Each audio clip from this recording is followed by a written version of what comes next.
नाज़रीन किराम, अस्सलामु अलैकुम वरहमतुल्लाहि वबरकातुहू। ये ख़बर दोस्तों मौलाना मज़हरुल हक़ अरबी एवं फ़ारसी यूनिवर्सिटी के परीक्षा के मुताल्लिक़ है। आपको मालूम ही होगा कि परीक्षा बहुत देर से हो रहा है, उसी को लेकर ये ख़बर है। NOU व MMHPU में सत्र को इस वर्ष समय पर लाने का दावा। नालंदा खुला विश्वविद्यालय और मौलाना मज़हरुल हक़ अरबी एवं फ़ारसी यूनिवर्सिटी में भी जो परीक्षाएं पीछे चल रही है, उन्हें इस वर्ष कराकर सत्र को पटरी पर लाने का दावा किया जा रहा है। NOU के कुलपति प्रोफेसर केसी सिन्हा ने कहा है कि इस वर्ष मार्च से पहले सत्र पटरी पर आ जाएगा।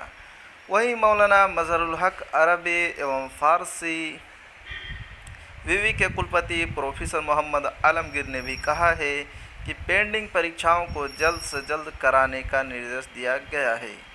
इस वर्ष हर हाल में सत्र को पटरी पर ले आया जाएगा। अगर आप इस चैनल पर नए हैं तो इस चैनल को सब्सक्राइब कीजिए और बेल आइकन के घंटी को ज़रूर दबा दीजिए।